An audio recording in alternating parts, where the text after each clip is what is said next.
ராகி இந்த மாதிரி சாப்பிட்டா ரொம்ப நேரம் பசிக்காது, பசி தாங்கும், வெயிட் லாஸ்க்கும் ரொம்ப ஹெல்ப் பண்ணும்பா. வாங்க எப்படி செய்யலான்னு பார்ப்போம். முருங்கைக்கீரை வாங்கியிருக்கேன். நல்லா ஃப்ரெஷ்ஷான கீரை.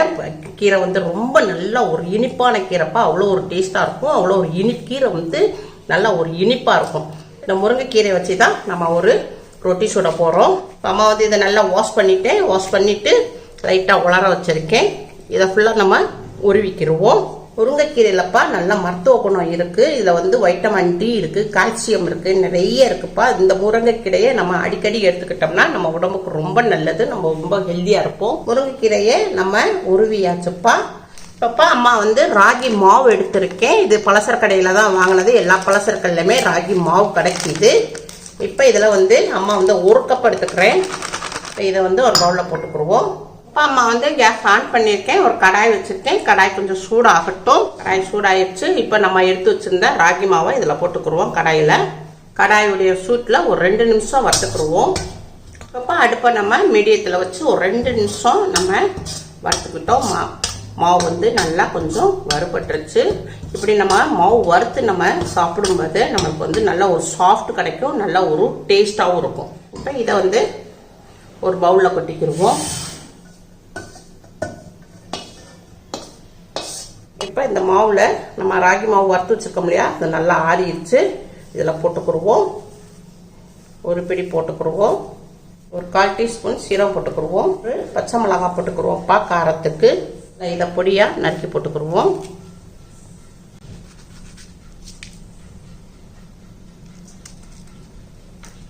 கொஞ்சம் பெருங்காய பொடி போட்டுக்கிடுவோம். இது வந்து சின்ன வெங்காயம்ப்பா. சின்ன வெங்காயம் ஒரு 50 கிராம் எடுத்திருக்கேன். இந்த அளவுக்கு நம்ம வந்து பொடிசா நறுக்கி வச்சிருக்கேன். இதையும் போட்டுக்கிடுவோம். சின்ன வெங்காயம் ரொம்ப உடம்புக்கு ரொம்ப நல்லதுப்பா. நல்லா குளிர்ச்சி தரக்கூடியது. நம்ம உடம்புல உள்ள உஷ்ணத்தை நல்லா குறைக்கக்கூடியது. இது வந்து மல்லி இலைப்பா. மல்லி இலையும் கொஞ்சமா போட்டுக்கிடுவோம். நறுக்கி போட்டுக்கிடுவோம்.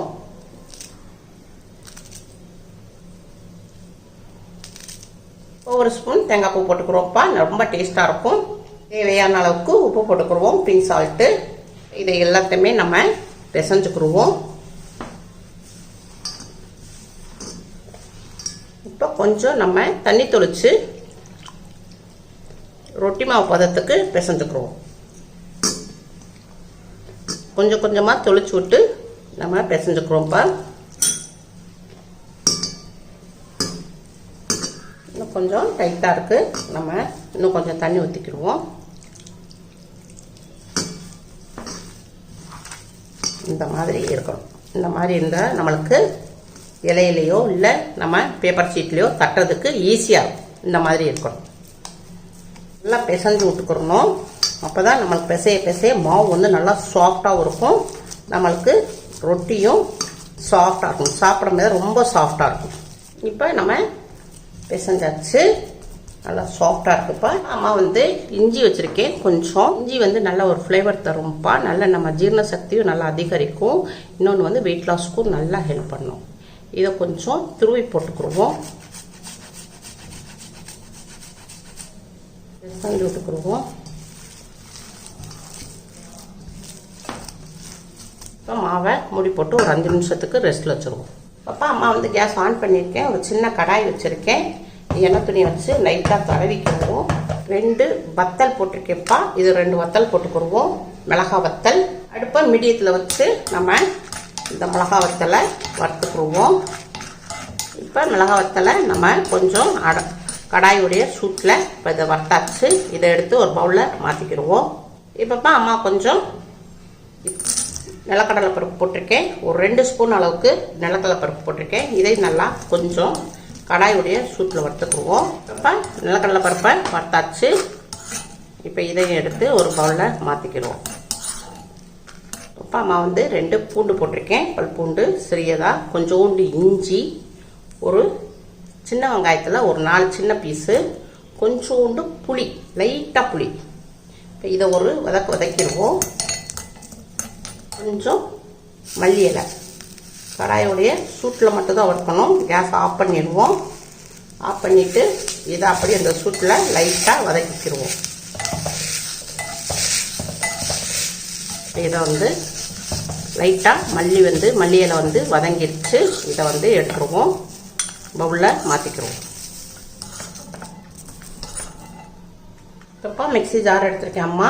இப்போ நம்ம வறுத்து வச்ச இதை வந்து வதக்கி வச்ச இதை வந்து மிக்ஸி ஜாரில் போட்டுக்கிடுவோம். கொஞ்சமாக லைட்டாக தண்ணி ஊற்றிக்கிடுவோம். உங்களுக்கு மிக்சியில் அரைச்சி கொண்டு வரேன். இப்போ அம்மா வந்து மிக்சியில் அரைச்சி கொண்டு வந்தாச்சு. இப்போ இதை எடுத்து ஒரு பவுலில் மாற்றிக்கிறோம்.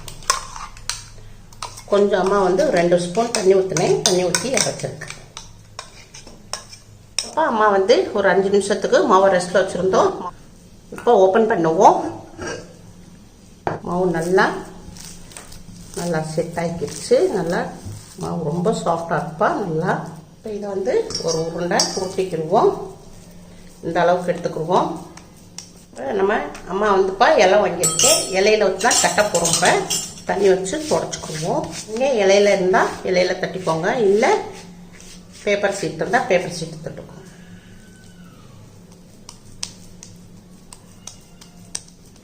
இலையில போட்டுக்கிடுவோம். நல்லா தண்ணி வச்சு நல்லா தட்டி விட்டுருவோம். கையிலப்பா தண்ணியை நினச்சிக்கிறணும். தண்ணியை நினச்சோம்னா நம்மளுக்கு நல்லா தட்டுறதுக்கு ரொம்ப ஈஸியாக வரும். இப்போ கேஸ் பக்கம் போயிடுவோம். அப்போ அம்மா வந்து கேஸ் ஆன் பண்ணியிருக்கேன். ஒரு தோசை தவா வச்சுருக்கேன். தோசை தவா கொஞ்சம் சூடாகட்டும். தோசை தவா நல்லா சூடாயிடுச்சு. இப்போ நம்ம எண்ணெய் துணியை வச்சு நல்லா தேய்ச்சிக்குவோம்.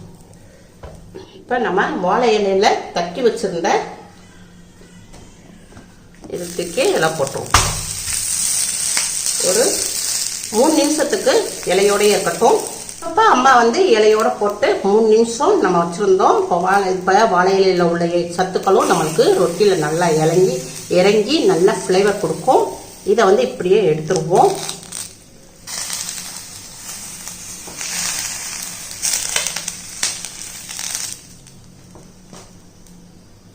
இது இப்போ நல்லா கொஞ்சம் வேகட்டும். ஒரு 1/4 டீஸ்பூனு நெய் விட்டுக்குவோம். லைட்டாக நல்லா இருக்கும். இந்த முருங்கையுடைய இலைக்கும் இந்த நெய்க்கும் நல்லா வாசமாக டேஸ்ட்டாக இருக்கும். நெய் விட்டுக்கலாம்ப்பா, இல்லாட்டா நல்லெண்ணெய் ஊற்றிக்கோங்க.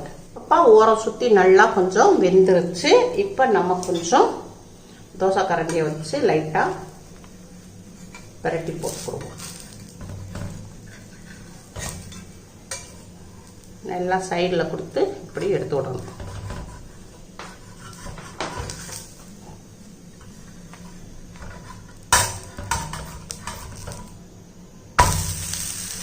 பரட்டி போட்டாச்சு. பரட்டி போட்ட பக்கம் கொஞ்சம் வேகட்டும். இப்போ அம்மா வந்துப்பா பரட்டி போட்டிருந்தோம், அந்த பக்கம் வந்திருக்கும். இப்போ இதை வந்து பிளேட்டில் மாற்றிக்கிடுவோம். சூப்பராக வந்திருக்குப்பா. அழகா முருங்கைக்கீரை கேப்பர் ரொட்டி ரெடி. இந்த மாதிரி நம்ம சாப்பிட்டோம்னா நம்மளுக்கு நல்ல உடம்பு வந்து ஹெல்த்தியாக இருக்கும். நம்ம உடம்புல உள்ள மசில்ஸ்லாம் நல்ல டைட் ஆகும்ப்பா. ராகியில் வந்துப்பா அதிகமான வைட்டமின் டி இருக்குது, கால்சியம் இருக்குது. நல்லா நம்ம உடம்புல உள்ள எலும்புகளுக்கு நல்ல ஸ்ட்ரென்த் கொடுக்கக்கூடியது இந்த ராகி. முருங்கைக்கீரைப்பா நம்ம கண் பார்வைக்கு ரொம்ப நல்லது. முருங்கைக்கீரையிலையும் வைட்டமின் டி இருக்குது, கால்சியம் இருக்குது. இந்த முருங்கைக்கீரை ரொட்டியப்பா நம்ம பிரேக்ஃபாஸ்ட்டுக்கும் வச்சுக்கலாம், டின்னருக்கும் வச்சுக்கலாம். அதிக நேரம் நமக்கு பசிக்காது, நல்லா பசி தாங்கும். சுகர் பேஷண்ட்டு, வெயிட் லாஸில் இருக்கிறவங்க, டயட்டில் இருக்கிறவங்க, சின்னவங்கலேருந்து பெரியவங்க வரை எல்லாருமே சாப்பிட்லாம்ப்பா. ரொம்ப டேஸ்ட்டாக இருக்கும், ரொம்ப சாஃப்டாக இருக்குப்பா. அதெல்லாம் ரொம்ப டேஸ்ட்டாக இருக்குது. இங்கே பாருங்கள் எவ்வளோ சாஃப்டாக இருக்குன்னு. இந்த நிலக்கடலை சட்னிக்கும் இந்த ராகி ரொட்டிக்கும் ரொம்ப அட்டகாசமாக இருக்கும். இந்த சட்னி தொட்டு சாப்பிட்டோம்னா ரொம்ப ரொம்ப டேஸ்ட்டாக இருக்கும். இந்த மாதிரி உங்கள் வீட்டில் செஞ்சு பாருங்கள். அம்மாவுக்கு லைக் பண்ணுங்க, ஷேர் பண்ணுங்க, சப்ஸ்கிரைப் பண்ணுங்க. அடுத்த வீடியோல பார்ப்போம். பாய்.